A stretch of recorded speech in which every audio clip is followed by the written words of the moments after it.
Yao,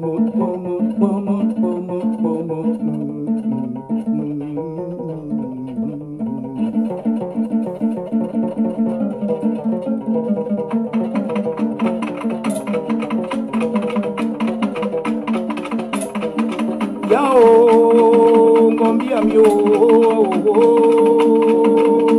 yao, ni kunye nangai, na makule nangai, na makule nangai, na kunye nangai.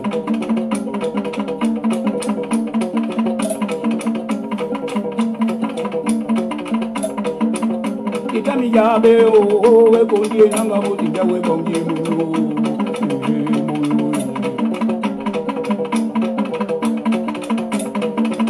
Na mimi ngonga o kombo na dikagede o bya munda we mulu o do o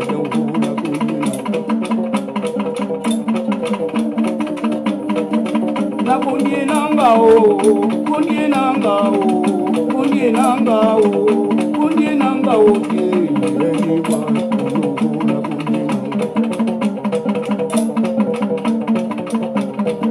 weni o wana video weni ga dinto na e kunye de kunye mulu konye nangai, konye nangai, konye nangai, konye nangai, o na makonye nangai, eni mari konye nangai, eni mari konye nangai, eni mari konye nangai, mudinga umema,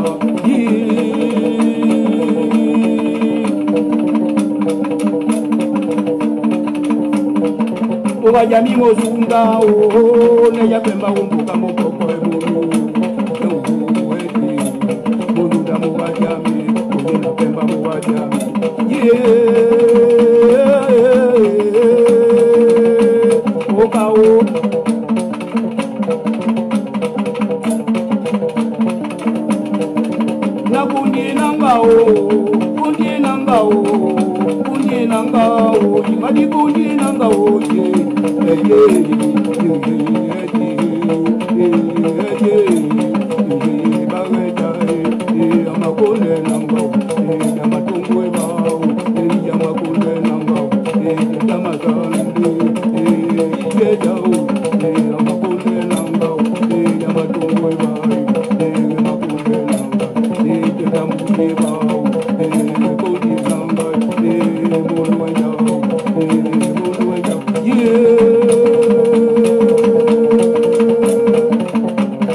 Wetabo na mina mukadidi tuka ebolo Yanongwa makunde nangai, nongwa jaba makunde nangai Mukakya makunde nangai, mutema wumuokoi Mabaka wumukakoni, etigo zungu Na makunde nangai, na makunde nangai Imadi kundie nangao, kundie nangao Kundie nangao, kundie nangao,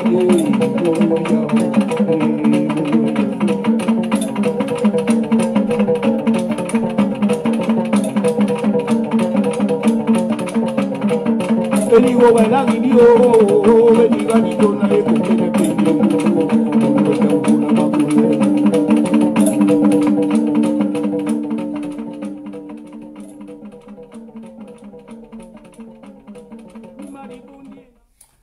Bonjour à tous, merci de me recevoir chez vous.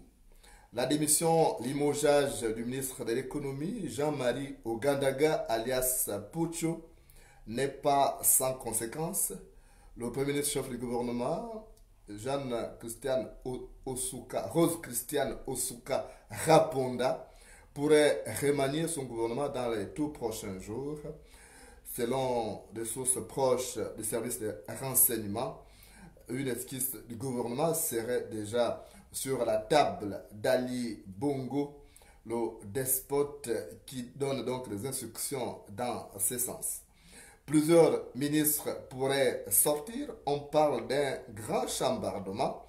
On parle d'un grand chambardement au niveau du gouvernement. Plusieurs ministres pourraient donc quitter le gouvernement pour se retrouver sur le banc des accusés parce qu'ils sont nombreux à avoir trempé dans des manœuvres dolosives. On cite plusieurs noms, mais ce qui est sûr, c'est que Ogandaga, lui, va être donc en face de la justice pour s'expliquer sur les abattements illégaux qu'il a donc piloté et qui aurait permis justement de s'engraisser davantage. Jean-Marie Ogandaga, qui a donc remis sa démission hier à la suite de la pression du dictateur Ali Bongo et du Premier ministre Rose Christiane Osuka Raponda, n'a peut-être pas du tout réalisé la gravité de ses actes.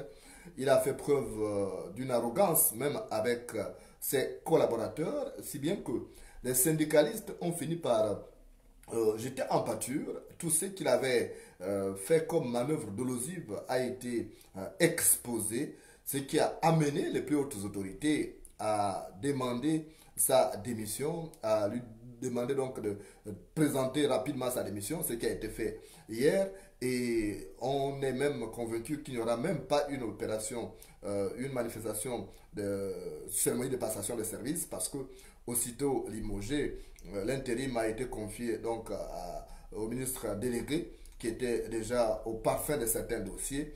Et ça n'est pas du tout, ce n'est pas du tout de bon augure pour pour Jean-Marie Ogandaga, étant donné que tout de suite il pourrait être pris.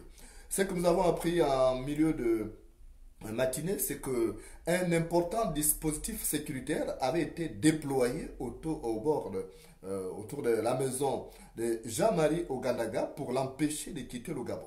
On sait qu'il est d'origine équato-guinéenne, il est né à Kogo, un village de la Guinée équatoriale, et qu'à tout moment, il pourrait se replier. Donc, des mesures ont été prises, mais des dispositions discrètes, parce qu'on a à peine, on voit à peine ces agents qui ont été déployés pour suivre ces faits et gestes. Il n'aurait donc pas du tout cette occasion de quitter le territoire gabonais. Des mesures aussi ont été prises au niveau des frontières, notamment à l'aéroport international Léomba. Il ne pourrait pas quitter le territoire, il doit s'expliquer justement sur les abattements illégaux faits entre octobre 2018 et février 2019.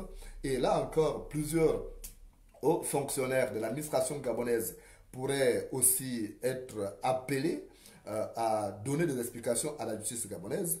Lui-même, Jean-Marie Ogandaga, avait déjà reçu une convocation jeudi soir. Il avait reçu une convocation de la contre-ingérence pour s'expliquer, mais du fait de son statut de ministre de la République, il n'a pas déféré à cette convocation. Il avait été notifié des réceptions de la présente convocation, mais il fallait quand même le sortir du gouvernement pour le laisser à la disposition de la justice. Maintenant qu'il est sorti du gouvernement, il pourrait donc se retrouver soit aujourd'hui ou demain au plus tard devant les enquêteurs de la contre-ingérence pour s'expliquer sur les abattements illégaux faits dans le dessein de s'engraisser davantage, parce qu'il a été prouvé que ce n'était pas au bénéfice de l'économie nationale.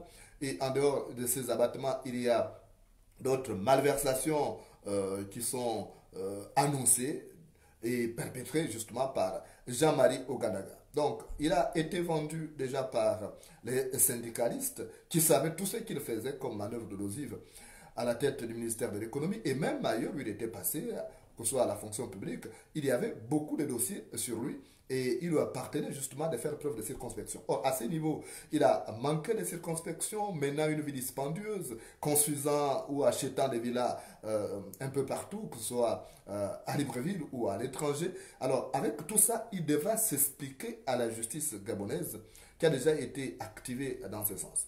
On parle aussi d'une possible convocation aussi pour le patron de la douane au moment des faits, parce que en ce qui concerne les abattements, il faut reconnaître que tous ces circuits sont un peu complexes, les circuits financiers sont complexes. Donc la douane aussi, en ce qui concerne les abattements, le directeur de la douane au moment des faits pourrait être convoqué aussi pour s'expliquer devant la justice, tout comme le trésorier payeur général à l'époque, Sosten Osungu, qui pourrait aussi répondre à la convocation pour essayer d'édifier les enquêteurs et voir naturellement s'il y a un lien entre les opérations faites et le ministre déchu, Jean-Marie Ogandaga. Donc tout ça, ils sont nombreux, tout comme l'actuel directeur général du budget, qui était là au moment des faits, Fabrice Anjoua, le frère d'Ali Bongo, si les feux de la justice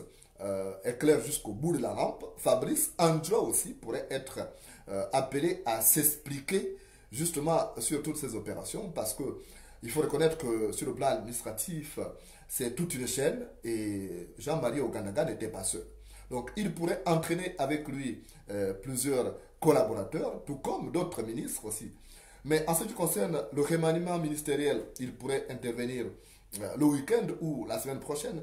Il était prévu que Ali Bongo remanie son gouvernement après les sénatoriales en février prochain. Mais compte tenu de l'importance du poste de ministre de l'économie qui est vacant, même s'il est assuré, l'intérim est assuré par le ministre délégué, mais ce remaniement ministériel pourrait donc intervenir un peu plus tôt qu'annoncé. On parle d'un grand chambardement, disais-je à l'entame de cette vidéo. Plusieurs pourraient donc quitter le gouvernement parce qu'ils sont nombreux à avoir été soupçonnés des détournements des fonds. C'est devenu un sport à l'intérieur de ce gouvernement où on peine à trouver des personnes de bonne foi, des personnes de bonne moralité.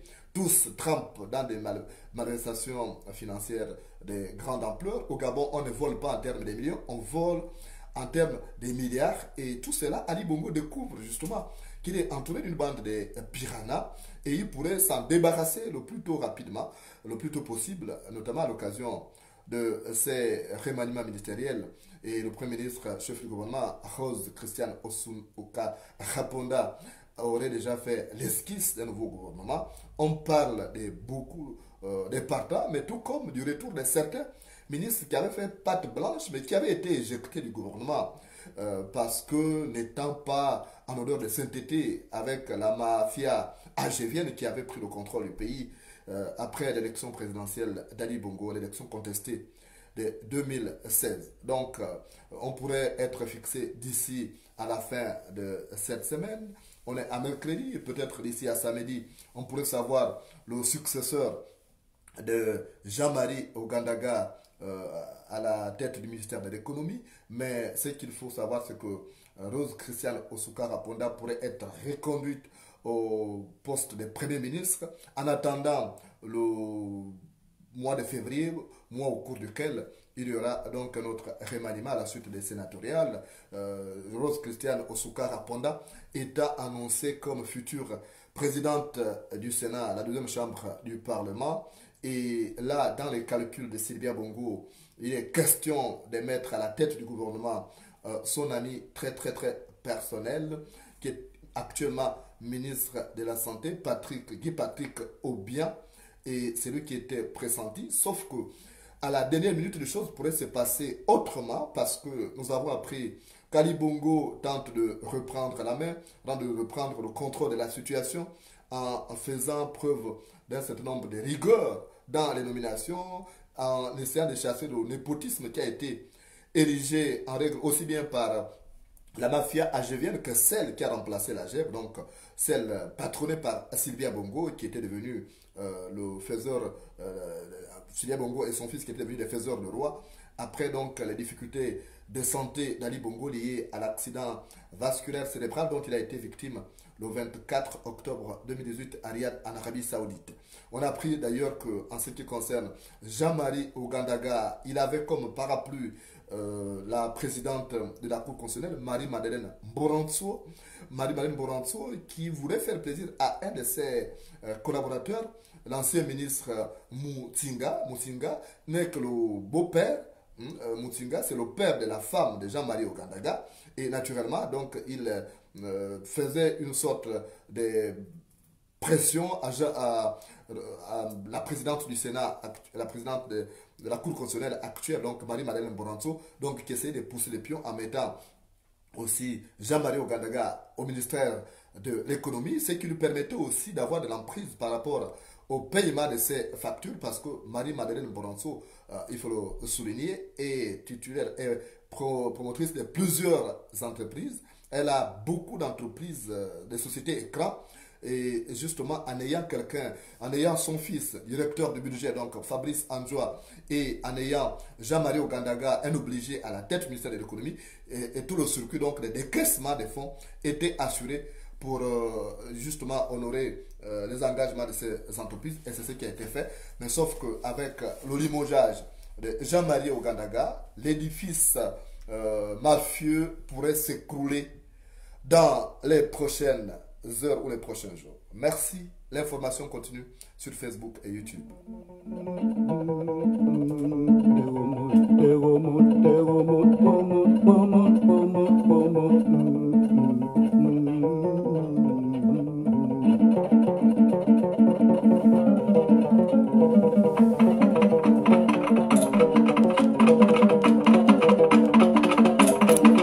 Yao, ngombia mio, yao, ni kunye nangai, na makunde nangai, na makunde nangai, na kunye nangai.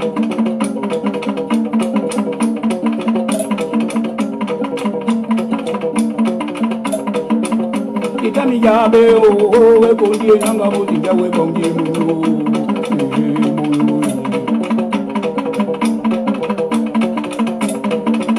Na mimi ngonga o como le diga que te voy a mirar el mundo todo es una cosa na kunye nanga o kunye nanga o kunye nanga o kunye nanga o que ni va na kunye nanga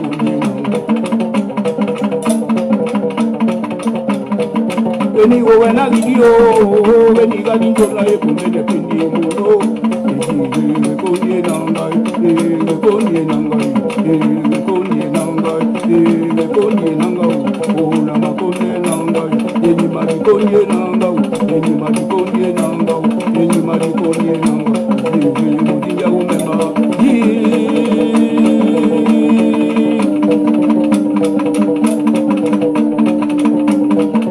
oba jami mozunda, oh ne ya pemba umbuka mokoko ebulu.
Kundi nanga o,